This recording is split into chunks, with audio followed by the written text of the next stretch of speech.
I'm on my way to Bethesda right now, where I'm going to meet Danny Prince, retired FDNY. He's also a retired military guy from the Coast Guard, and Danny spearheaded this drive to where we got roughly 25 pounds of steel from the World Trade Center wreckage. Various projects that we did with making crosses or stars of Davids or numbers or names, all the excess that was left over, we just put in a special holder. And when we got 25 pounds, that's we cupped it off, and that's what I brought down today to Walter Reed. And then we are going to ship it down to Dallas, where there is a fella who's a swordsmith, and he's going to melt it and forge it into a Spartan sword that is going to be our symbolic piece during the Spartan weekend that's going to take place here in the Washington DC area in just over 2 months. So here we are at the gate, and I'm fortunate in that I somehow managed to retire with honorable discharge, so getting on and off the base is not really a hassle for me. Hey, how are you doing? All right, take care.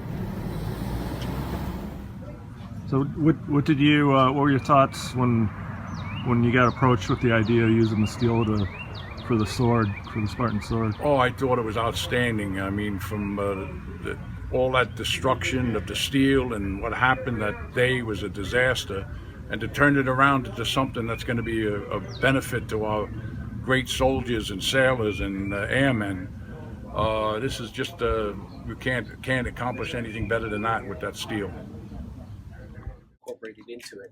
Danny sent me a big box of tiny pieces of the World Trade Center. On the blade itself, I've put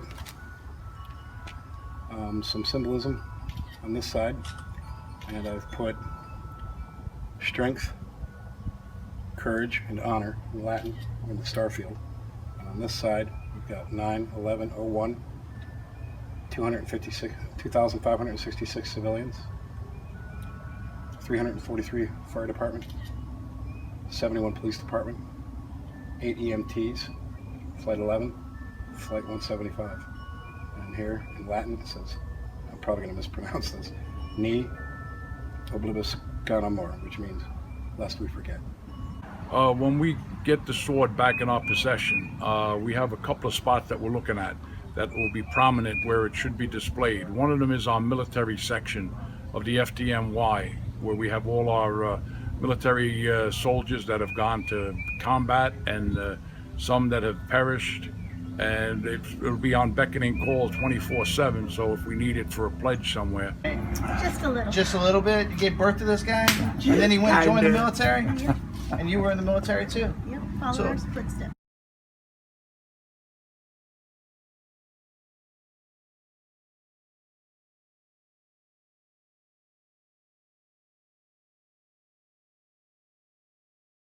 This is the first time that I know of that the Spartan Pledge is going to be administered to a mother and son.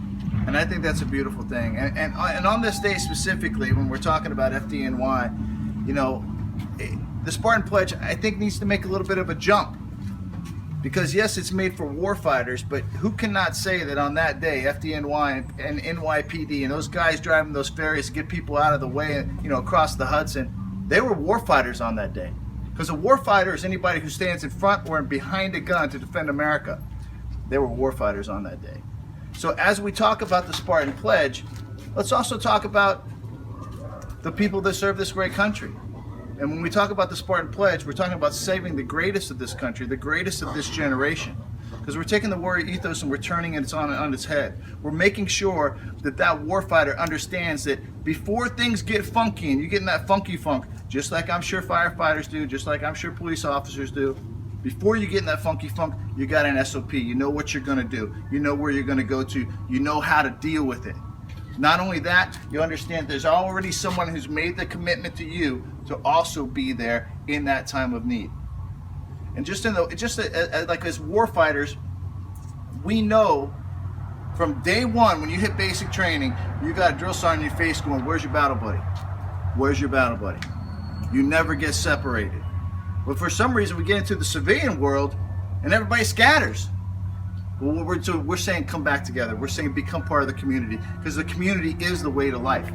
That's just the truth. So let's take this pledge. Anybody else want to take it? Get on up here. It's only 2 sentences. Repeat after me. I will not take my life with my own hand. I will not take my life with my own hand Until I talk to my battle buddy first. until I talk to my battle buddy first.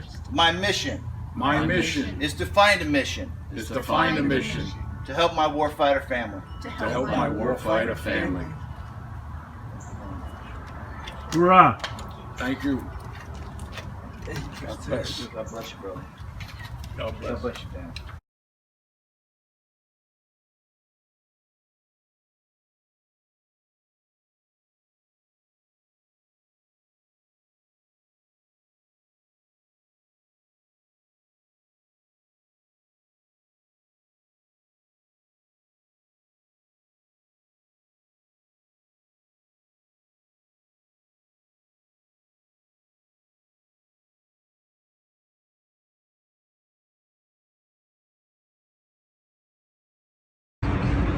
Good morning. My name is Gerard Chapora, and I'd like to welcome you to the FDNY's 10 House and our 9/11 Memorial Wall.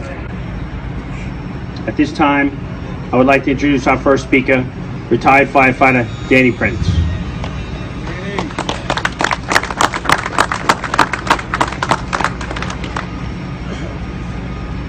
Thank you, Chip.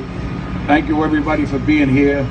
I couldn't think of a better place than having this pledge and having this ceremony here at this sacred spot, which this was done almost 15 years ago. The tragedy that happened. But out of that tragedy, we have life and a beautiful sword that's going to be pledged to remain for our servicemen and to remember what they have given. The gentleman that wrote that pledge was in Walter Reed for 2 years, and he said that he remembers the firemen and policemen coming down, bringing down shirts and gifts for the 2 years he was there. Little did I know I would meet him when we picked up the sword last week. It's amazing what goes on and the amount of injuries and deaths that occur. 22 veterans a day, and that's just unbelievable, and we can't let that continue. So today we're going to do the pledge with our soldiers that are here. Some of our firefighters might want to take it.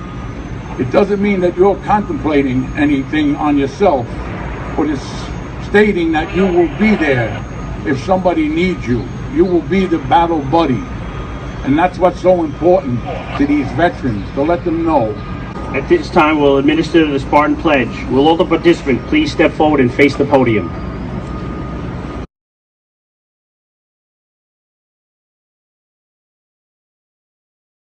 Is there anybody else that would like to take the pledge? Please step up.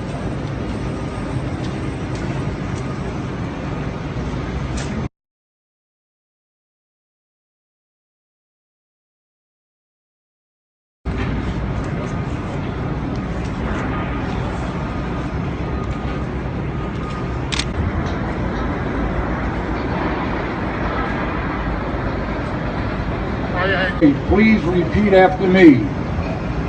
I will not take my life by my own hands until I talk to my battle buddy first. My mission is to find a mission. To help my warfighter family. Thank you for taking the pledge. On behalf of the Fire Commissioner, Chief of Department, and the Executive Staff, thank you all for attending today's special event at this very special place. This concludes the event. Everybody please have a wonderful day. Thank you for coming.